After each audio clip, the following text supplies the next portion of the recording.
मेरी माताओं बहनों की जिंदगी में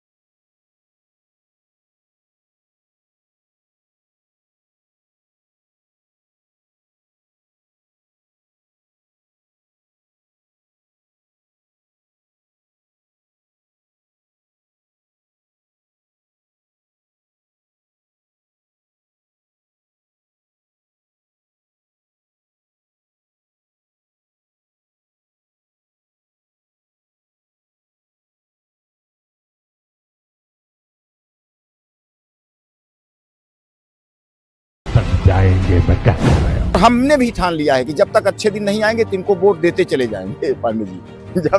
जब तक अच्छे दिन नहीं आएंगे तब तक हम मोदी को प्रधानमंत्री बनाते जाएंगे। हमने भी ये सोच रखा। नहीं डीएम मोर पार्चा खारिज कर जाए, डिप्टी डीएम मोर पार्चा खारिज कराएगी। बाप रे को समझी के डिप्टी डीएम तिराथू के मोर खर्चा कहे तो विनोद सोनकर के दाखिल कराओ आए हैं, मोर पार्चा खारिज कराए जाएंगे।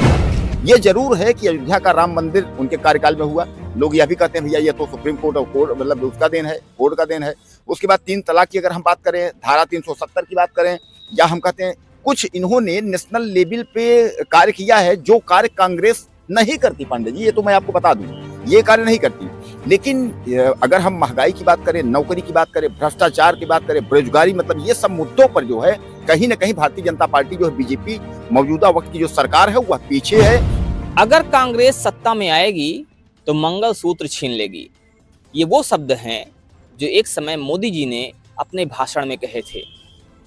मोदी जी ने लोगों को आगाह किया था कि कांग्रेस को सत्ता से दूर रखना, नहीं तो कांग्रेस सत्ता में आते ही सबके मंगलसूत्र छीन लेगी, सबके सोने छीन लेगी और उसको लोगों में बांट देगी। उसको उन लोगों में बांट देगी जिसकी जनसंख्या ज्यादा है, जिसके बच्चे ज्यादा हैं, जिसकी आबादी ज्यादा है। लेकिन वही वीडियो एक बार फिर से अब लोगों के बीच में वायरल हो रहा है और एक बार फिर से मोदी जी लोगों को निशाने पर आ गए हैं। लोगों का कहना है कि कांग्रेस तो सत्ता में आई नहीं और उसने किसी महिला का मंगलसूत्र नहीं छीना, लेकिन मोदी जी ने मंगलसूत्र जरूर छीन लिया। क्योंकि जब मोदी जी सत्ता में आए थे तो 2014 में सोने का भाव प्रति 10 ग्राम 24,000 रुपए था और आज 2025 में जब मोदी जी तीसरी बार प्रधानमंत्री बने हैं तो उस समय सोने का भाव प्रति 10 ग्राम 1,30,475 रुपए है। आखिर महिलाओं का मंगलसूत्र कौन छीन रहा है और किसने महिलाओं का सोना छीना है, किसने लोगों के सोने में सेंधमारी की है, ये मोदी जी बताएं। कहीं ना कहीं जनता मोदी जी से प्रश्न पूछ रही है और इसीलिए इस समय ये वीडियो एक बार फिर चर्चा का वजह बना हुआ है। और इसी बीच हमारे बीच बात करने के लिए हैं वरिष्ठ पत्रकार शीतला तिवारी जी। आइए इनसे बात करते हैं, समझने की कोशिश करते हैं कि मोदी जी ने जो बात कही थी उसके क्या मायने थे और वर्तमान में जो वर्तमान परिदृश्य है, वर्तमान परिस्थितियां हैं, उन परिस्थितियों में मोदी जी की बातें जो वायरल की जा रही हैं उसको लेकर इनका क्या कहना है। तिवारी जी, मोदी जी की वो वीडियो एक बार फिर से वायरल हो रही है, मोदी जी एक बार फिर से चर्चा में हैं और खासकर सोने को लेकर चर्चा में है, मंगलसूत्र को लेकर चर्चा में है। इस पर आपका क्या कहना है कि मोदी जी ने जो बात कही थी आखिर वो बात कितना सही थी और कितना गलत थी, और वर्तमान स्थिति को देखते हुए उस पर आप क्या कहेंगे? सभी दर्शकों को नमस्कार। हालांकि पांडे जी ने आज जो आप लोगों को बताया अभी वीडियो में, जो इन्होंने जिक्र किया कि 2014 में जब पहली बार इनकी सरकार आई थी, पूर्ण बहुमत में सरकार बनी थी, पूरे देश में अच्छे दिन लाने का वायदा था, तो उस समय सोने का रेट इन्होंने जो बताया कि 10 ग्राम 24,000 था। लेकिन आज के डेट में मतलब 2025 में 1,30,000 के पार सोना है। यानी कहने का तात्पर्य यह है कि उन्होंने यह कांग्रेस को कहा था कि इसको दूर रखिएगा, सत्ता कहीं अगर कांग्रेस गलती से आ गई तो सब कुछ खत्म हो जाएगा। तो पांडे जी एक चीज आप समझ लीजिए कि हम अपने दर्शकों को बता दूं कि अब शायद ये है कि आपके पास वीडियो वायरल के अलावा कुछ बचा नहीं है। अब खाली मोदी के जो वायदे थे 2014 के पहले के वायदे, जो चुनावी घोषणा अगर आप निकाल करके देखेंगे उसमें पांडे जी करीब 10 से 15 इनकी चुनावी की जो है मुख्य मतलब कि हम आएंगे तो ऐसा ऐसा करेंगे। उसमें ये कहम जो है 15 लाख वाली थी, बाद में वो कह लिया गया कि जुमला है, हमने कहा ही नहीं था। हमने कहा था कि अगर आएंगे तो मिल जाएंगे, उसमें अगर था। अच्छा, उसके बाद 2 करोड़ नौकरियों की बात हुई थी, वो भी, गंगा सफाई की बात हुई थी, वो भी, स्मार्ट सिटी की बात हुई थी। मतलब यानी जितनी भी इनकी योजनाएं थी, तीसरी पंचवर्षीय हो गई। इन्होंने मौका मांगते गए, भैया 5 साल दो, फिर 5 साल और दो, फिर तीसरी बार। तो लेकिन पांडे जी, इसीलिए देश का दुर्भाग्य आप देखिए कि इनको मौका बराबर मिलता चला गया, लोग देते चले गए, और हमने भी ठान लिया है कि जब तक अच्छे दिन नहीं आएंगे तो इनको वोट देते चले जाएंगे। पांडे जी, जब तक अच्छे दिन नहीं आएंगे तब तक हम मोदी को प्रधानमंत्री बनाते जाएंगे। हमने भी ये सोच रखा है। अब लेकिन सबसे बड़ी बात यह है कि अब इनको जो वाराणसी है, विधान जो आपका संसदीय क्षेत्र का नरेंद्र मोदी प्रधानमंत्री का, उसको देखिए बदलना पड़ेगा। कारण यह है कि बनारस की जनता कह रही है, अरे यार ये जो है पागल बना रहे हैं भाई, अभी ये ठीक आदमी नहीं है। पहली बार इनको जबरदस्त वोट मिला, दूसरी बार जबरदस्त वोट मिला, लेकिन तीसरी बार इनको फिर धक्का लगा करके जिताना पड़ा। धक्का लगा कि मतलब पांडे ये मान के चलिए कि उसमें तमाम जो है श्याम रंगीला जैसे कॉमेडियन का टिकट जो है निरस्त कर दिया गया। वहां कहा गया निर्वाचन आयोग, मतलब जो लोकल है, कि भैया ऐसा है कि नहीं, अब यहाँ कुछ है नहीं। यहाँ मतलब ये हुआ कि जितना ज्यादा से ज्यादा हो प्रधानमंत्री की वोट बढ़े। आपने देखा था कि कांग्रेस के जो अजय है वो काफी देर तक जो है आगे आगे चले, बाद में किसी तरीके से जो है प्रधानमंत्री की साख जो है बचाई गई। पांडे जी, उससे ज्यादा तो अमित शाह और ये आपके शिवराज सिंह चौहान 10 लाख 9 लाख से पार जो है वोट पाए थे। आपने भी एक बात कही कि श्याम रंगीला जैसे कलाकारों के टिकट काटे गए। टिकट काटने की बातें, टिकट काटने का आरोप कई जगह पे लगे हैं, और यहाँ प्रयागराज का एक नजदीक का जिला है कौशाम्बी। कौशाम्बी जिले का एक बहुत ही साधारण सा प्रत्याशी है छेदू चमार जी, छेदू नाम है उनका, छेदू जी, और छेदू चमार अपना नाम बताते हैं वो।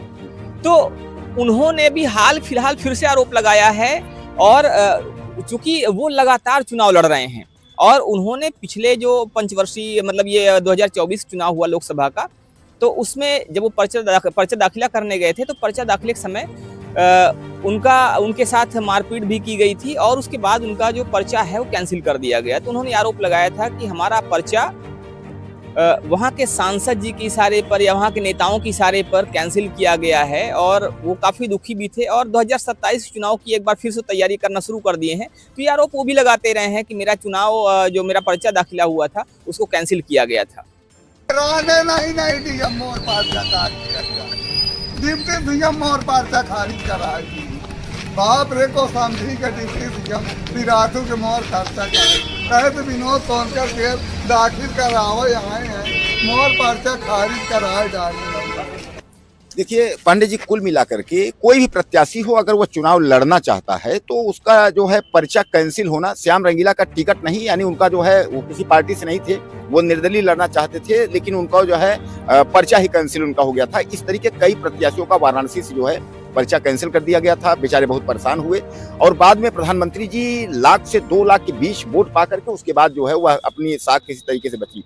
तो पांडे जी, कुल मिलाकर के जो इनके वायदे थे, और वायदों पे कहीं ना कहीं नरेंद्र मोदी सरकार, जो बीजेपी सरकार है, वह खरी नहीं उतरी। ये जरूर है कि अयोध्या का राम मंदिर उनके कार्यकाल में हुआ।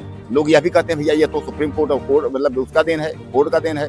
उसके बाद 3 तलाक की अगर हम बात करें, धारा 370 की बात करें, या हम कहते हैं कुछ इन्होंने नेशनल लेवल पे कार्य किया है, जो कार्य कांग्रेस नहीं करती। पांडे जी, ये तो मैं आपको बता दूं, ये कार्य नहीं करती। लेकिन अगर हम महंगाई की बात करें, नौकरी की बात करें, भ्रष्टाचार की बात करें, बेरोजगारी, मतलब ये सब मुद्दों पर जो है कहीं ना कहीं भारतीय जनता पार्टी जो है, बीजेपी मौजूदा वक्त की जो सरकार है वह पीछे है। इसीलिए जो है युवा, आपने देखा कि युवा आरोप लगा रहे हैं, 40 लाख रुपए लेकर के प्रोफेसर की नौकरी दे रहे हैं, सड़कों पर हैं किसान, सड़कों पर हैं किसान, लाठियां खा रहे हैं। आपने देखा कि पिछले साल जो आंदोलन हुआ था किसान बिल को लेकर के, उसमें 700 से ज्यादा किसानों की जान चली गई। उसके बाद इन्होंने कानून वापस किया। यानी कहीं ना कहीं सरकार, भारतीय जनता पार्टी जो है, अब कहे हुए कामों पर ये काम नहीं कर रही है। अब मंगलसूत्र जो ये देने की बात कर रहे थे, छीनने की बात कर रहे हैं, तो कुल मिला के छीनेंगे कहा। इसके पहले आपने देखा कि सिंदूर बांटने वाले थे, अब बाकायदे उसके लिए एडवाइजरी जारी हुई थी पांडे जी, सिंदूर बटेगा। लेकिन बाद में क्या हुआ कि उसमें कुछ वीडियो आने लगे, सिंदूर लेकर जो घर जाता था उसकी पिटाई हो जाती थी कि अब तुम ही बचे हो सिंदूर डालने के लिए। तो बीजेपी ने समझा कि ये तो गेम उल्टा हो जाएगा, बाकायदे फिर इन्होंने कह दिया भैया नहीं ऐसी कोई योजना नहीं है, नहीं बाकायदे 6 वो तारीख था, मुझे खूब याद है कि 6 तारीख से जो है घर घर बीजेपी जो है वहां पहुंचेगी और अपना जो है एक पर्चा लेकर के उसमें समझाएगी, उसके बाद सिंदूर जो है देगी, सिंदूर की डिब्बी देगी। इनकी ये थी योजना थी, लेकिन बाद में कैंसिल हो गई। तो कहने का तात्पर्य ये है कि ये जो कह रहे हैं मंगलसूत्र की बात है, बड़े अफसोस की बात है कि देश सुरक्षित हाथों में है। तो हम तो देख रहे हैं पांडे जी, देश सुरक्षित हाथों में है। यहाँ मतलब पहलगाम वाले की अगर हम जिक्र कर लेते हैं कि आप बताइए वहाँ इतने यात्री जा रहे हैं, इतने यात्री वहाँ सब कुछ कर रहे हैं, एक चौकी में और 2 पुलिस आप वहाँ तैनात नहीं किए हुए हैं। यहाँ तो सामान्य बात, छोटा सा मेला अगर उत्तर प्रदेश में कहीं अगर लगता है तो वहाँ भी पुलिस की ड्यूटी होती है, 4 पुलिस रहते हैं, चौकियाँ रहती हैं, और वहाँ इतनी बड़ी मतलब वो है, आपकी कोई व्यवस्था नहीं है। देश फिर भी आपके सुरक्षित हाथों में है। तो कहीं ना कहीं ये डींग मार करके और ये सब करके जो सत्ता चलाना पांडे जी, देखिए धीरे धीरे करके लोग जो है समझ रहे हैं। और एक सबसे बड़ा इनका जादू ये है कि अगर नरेंद्र मोदी की पूर्ण बहुमत में सरकार बन गई, अगर वोट अच्छा मिला, खूब सारा मतलब वोट मिला, बहुमत में सरकार आई, तो ये नरेंद्र मोदी का जो है जादू चल गया। और अगर कहीं इनकी सीट कमजोर आई, इनकी नैया डगमगाई, अगर ऐसा कुछ आया तो फिर हिंदू खतरे में है। ये क्या मतलब ये है कि आपको जो है हिंदू से प्रेम नहीं है, आप जो है देशद्रोही, आप राष्ट्रभक्त नहीं है। ले भैया, मतलब सर्टिफिकेट लेके ये लोग घूम रहे हैं कि भैया हम अगर वोट तो जादू रहेगा। अब पांडे जी वो जादू जो 2014 का जादू था, आप याद करें कि 2014 के ऐसे प्रत्याशी चुनाव जीते थे सांसदी के, या हम विधानसभा उत्तर प्रदेश के योगी के बात करें, अगर विधानसभा की बात करें, ऐसे अगर उनको जो है एक ग्राम पंचायत के ग्राम प्रधानी का टिकट आप देंगे तो वो नहीं जीत पाएगा। लेकिन केवल पार्टी बीजेपी के सिंबल पे वो लोग जो है चुनाव जीत गए, और बाद में जो है वो लोग 5 साल 10 साल बैठ करके उसके बाद मलाई खाए विधानसभा में और लोकसभा में। जो है बहुत लोग तो सांसदीय क्षेत्र में अपने सांसद को पहचानते नहीं है पांडे जी, बड़े शर्म की बात है। इसीलिए बीजेपी ने यह भी तय किया है कि अब जो चुनाव होगा विधानसभा में हम बहुत टिकट काटेंगे, हम टिकट काटेंगे, मतलब अब टिकट ही काटेंगे, मतलब यानी 4 साल 5 साल जब बीत गया तब ये टिकट काटेंगे। इतने दिन इन्होंने क्लास नहीं ली, रिपोर्ट कार्ड इन्होंने नहीं देखा, लेकिन जब इनको चुनाव हारने का डर है आपको मैं आपको बता दूं कि 2024 में जब चुनाव हुआ लोकसभा का, तो उसमें इतनी जो कम सीटें आई, उसका कारण भी यही था कि अगर इन्होंने रिपोर्ट कार्ड देखा होता, जनता के बीच में किसकी लोकप्रियता है किसकी नहीं है, अगर वो चीज़ इन्होंने ध्यान दिया होता, तो उस समय शायद जो बीजेपी की सीटें कम हुई वो सीटें कम ना होती। अगर हम बात करें आसपास की बात करें, उत्तर प्रदेश में प्रयागराज का जो निकटवर्ती भी जिसकी बात करते कौशाम्बी जिला की, कौशाम्बी जिला में पहले 3 जो विधानसभा सीटें हैं तीनों भाजपा की थी। वहाँ की जो लोकसभा सीट है वो भाजपा की थी, लेकिन 2022 में पहले तीनों विधानसभा सीटें चली गईं और 2024 में इनकी जो लोकसभा की सीट थी वो भी चली गई। मतलब अब वहाँ पर भारतीय जनता पार्टी बिल्कुल साफ हो चुकी है। तो कहीं ना कहीं प्रभाव किसका है? प्रभाव इसी बात का है कि इन्होंने बिना सोचे समझे लगातार उसी व्यक्ति को टिकट दिया जिसकी लोकप्रियता शायद जनता के बीच में या तो नहीं थी, और या तो जनता के बीच उस व्यक्ति की जागरूकता नहीं थी। और यही वजह हुई कि लगातार इस चीज़ को देखा गया। इसके अलावा अगर देखा जाए पश्चिमी उत्तर प्रदेश में, वहाँ भी ऐसी कई जगहें हैं जहाँ पर ये चीज़ हुई कि लोग मना कर रहे थे, उसके बाद भी टिकट दे दिया गया। तो ये चीजें लगातार हुई। पांडे जी, सबसे बड़ी बात ये है कि आज तक हम ये नहीं समझ पाए, और मैं आपसे जानना भी चाहूंगा, आप मुझे बताइए कि दरअसल इनमें विधायकों की भी गलती नहीं है, बेचारे क्या कर सकते हैं। उनको जनता ने जो है वोट दिया। ये कहा गया था कि आप जो है संबंधित विधायक या सांसद को वोट दीजिए, वो जीतेगा, अच्छे दिन आएंगे। तो पांडे जी, हमने विधायक और सांसद को हमने वोट दे दिया, वो जीत गया, अब वो भी बैठा है कह रहा है अच्छे दिन आएंगे। वो जो विधायक है वो भी और सांसद भी कह रहा है, दोस्तों वो भी कह रहा है कि अच्छे दिन, यानी हम तो वोट दिए हैं, हमने सुना था कि अच्छे दिन आएंगे। अब उससे जब पूछते हैं भैया अच्छे दिन का क्या हुआ, कहता है अच्छे दिन आएंगे, यानी वो भी इंतजार कर रहा है। अब जब हाई कमान जो हैं तो अच्छे दिन कहाँ से आएंगे? हाई कमान रैली में कहते हैं कि अच्छे दिन आएंगे। अब अच्छे दिन, अब इस समय जो है पांडे जी, इस पंचवर्षीय में जो तीसरी बार 2024 का चुनाव हुआ, इसमें तो अब उस वीडियो को खोजना पड़ रहा है। अच्छे दिन आएंगे, वो वीडियो गया कहाँ? अच्छे दिन आएंगे वो 2014 के बाद 2019 जब चुनाव आया है तो लोगों को ये लगने लगा कि देखो ये अच्छे दिन आ नहीं पाएंगे लगता है। तो कुल मिला के काम करो, इसका स्लोगन जो है गायब कर दो। अब सबसे बड़ी जो है विडंबना पांडे जी ये है कि अगर रोजगार बेरोजगार युवक है, अगर उस सड़क पे अगर निकलता है, अगर कि भैया नौकरी नहीं है, नौकरी दे दो, उसको आप लाठी से मरवाई दे रहे हो, लाठी से पिटवाई दे रहे हो।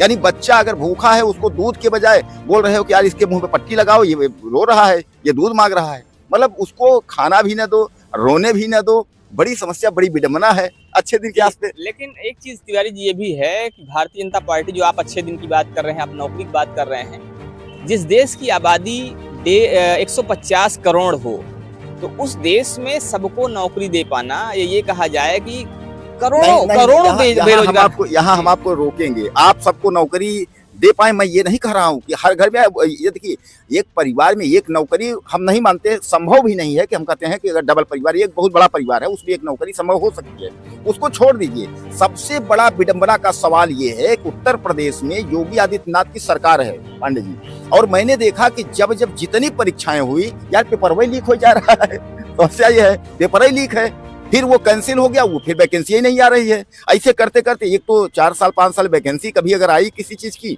और वो भी लीक हो गई, उसमें भी सौदेबाजी हो गया। मैं आपको याद दिलाना चाहूंगा, जो आप पेपर लीक की बात कर रहे हैं, 2017 में जब चुनाव हुआ था उत्तर प्रदेश विधानसभा का, तो उस समय उत्तर प्रदेश में अखिलेश यादव जी की सरकार थी, और अखिलेश यादव जी की सरकार में भी युवाओं में आक्रोश था। आक्रोश का कारण क्या था? उस समय भी कारण यही था कि कोई वैकेंसी आती थी, वो वैकेंसी हाई कोर्ट और सुप्रीम कोर्ट तक पहुंचती थी, और कोई वैकेंसी क्लियर नहीं हो रही थी। मतलब वैकेंसी आती थी, लोग एग्जाम देते थे, उसका जो पेमेंट होता था, पेमेंट करते थे, सारा कुछ होता था, लेकिन कोई वैकेंसी क्लियर नहीं हो रही थी। 2 साल, 2.5 साल, 3 साल लटक जा रही थी, और यही आक्रोश युवाओं में देखा गया था। तो ये कोई नई बात नहीं है, ये 2017 के पहले से ही चल रहा है, या ये कहा जाए कि जो 2012 से 2017 का पंचवर्षीय था, उस समय भी यही था, और इसी वजह से युवाओं का आक्रोश कहीं ना कहीं दिखाई पड़ा 2017 में, और 2017 में सरकार भी बदली। तो भारतीय जनता पार्टी की पर्टिकुलर हम बात अगर करें तो ऐसा कोई वो नहीं है, ये पहले से चल रहा है। फिलहाल देखने वाली बात ये होगी कि आने वाले समय में भारतीय जनता पार्टी और भारतीय जनता पार्टी जो बड़े नेता हैं वो क्या निर्णय लेते हैं। और जो बात सामने आ रही मंगलसूत्र की, कि मंगलसूत्र छीन जाएगा, तो मंगलसूत्र की जो वर्तमान में स्थितियां बनी हुई हैं कि एक गरीब आदमी अपनी बेटी को मंगलसूत्र देने की स्थिति में नहीं है, उस पर सरकार क्या करने वाली है? क्या वास्तव में सरकार मंगलसूत्र को लेकर चिंतित है, या वो सिर्फ नारा था, झूठी बातें थी, जुमलेबाजी थी? इस पर आपकी क्या राय है? आप अपनी राय जरूर दीजिएगा। बने रहिए हमारे साथ खबरों का अपडेट के लिए। मिलते हैं फिर से, तब तक के लिए जय हिंद।